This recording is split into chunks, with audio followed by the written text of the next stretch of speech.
I was recently taking a look at all of my PC flipping inventory, and as you can see, it's a lot of stuff. As I was looking over all of it, I got to wondering, what if I took all of the cheapest parts that I had, the parts that I wasn't really probably going to use in a flip anyway, put them all into a build. What kind of build could I put together? How much would it cost? And most importantly, how would it perform? So that's exactly what I did. I put all those cheap parts together and actually came up with a pretty decent PC for an absolutely surprising price. Welcome to Casual Tech Review. Stick around to see how the build turned out. If you've been flipping PCs for any length of time, you're going to end up with a bunch of random parts that you thought you might use and maybe you didn't, and didn't work them into a build, and they ultimately just end up collecting dust. I took all of those parts together, made a computer, and it actually performs pretty well. I've got it listed up for sale right now on Facebook Marketplace. Let me go ahead and show you all of the parts and the build, talk about how much it cost, and more importantly, show you how it performs.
So here's the build, and frankly I'm really surprised at how capable it is. It's featuring a Ryzen 7 2700X that I got for $25, cooled by a Wraith Prism cooler that I got for free when I actually bought a 5600X. The GPU is an MSI 1070 8GB. I bought this thing like 2 years ago. This is one of the very first GPUs I bought when I started flipping PCs, and I paid a little over $90 for it. The motherboard is an MSI B550. I got it for $30. The RAM is 16 gigabytes of Kusu, which I believe is an AliExpress brand. 3200 megahertz CL16. I paid $20 for it. The SSD is a Timetech 500 gigabyte SATA SSD, so it's not the fastest, it's not the best. Paid $24.99 for that. The power supply is an EVGA 600BR. Paid $15 for that. And the case is a DIY PCS08 case. I paid $37.99 for it. I bought this case to use for a PC flipping challenge like a year ago. It was literally the cheapest case I could find at the time. I don't really like it, so that's why I put it in here, trying to get rid of it. Lastly, these Asia Horse fans. These came for free with a pre-built that I bought off of Facebook Marketplace, so $0. The total cost for the entire build was $243.08, which I think is pretty outstanding. So let's go ahead and check out how it performs in some of the games that it's most likely going to be used for, which is your Fortnite, your Minecraft, etc. As I said, this PC performs very well for the actual cost to build it. You can see here that in Counter-Strike 2, we're getting over 90 FPS in 1080p medium settings. Taking a look at Fortnite, which is probably the most common game people will play on a PC like this, as you can see, we're getting right around 100 FPS in 1080p.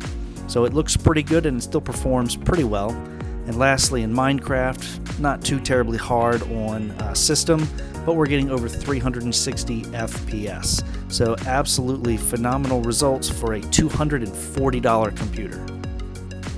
I also ran it through my two favorite benchmarks, Unigine Heaven and Superposition, and you can see here in the Heaven benchmark, and I apologize for the poor quality of the photos, it got an average of 216 FPS, score of 54.45, and on 1080p medium on Superposition, average of 95 frames per second, overall score of 12,807.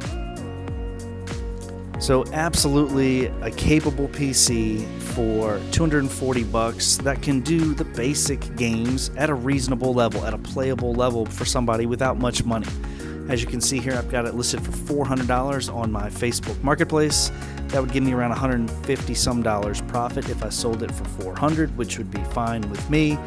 And you can see in my ad listing, I even mentioned, hey, this is not a super powerful PC, but it will get you through your games like Fortnite and Counter-Strike and Minecraft, etc. So anyway, that is absolutely the cheapest parts that I had, all thrown together. Let me know down in the comments, what do you think? Is this PC going to sell for anything close to $400? It looks like it will based on other things in my market, but we'll have to see. Thank you for watching, and we'll see you on the next one.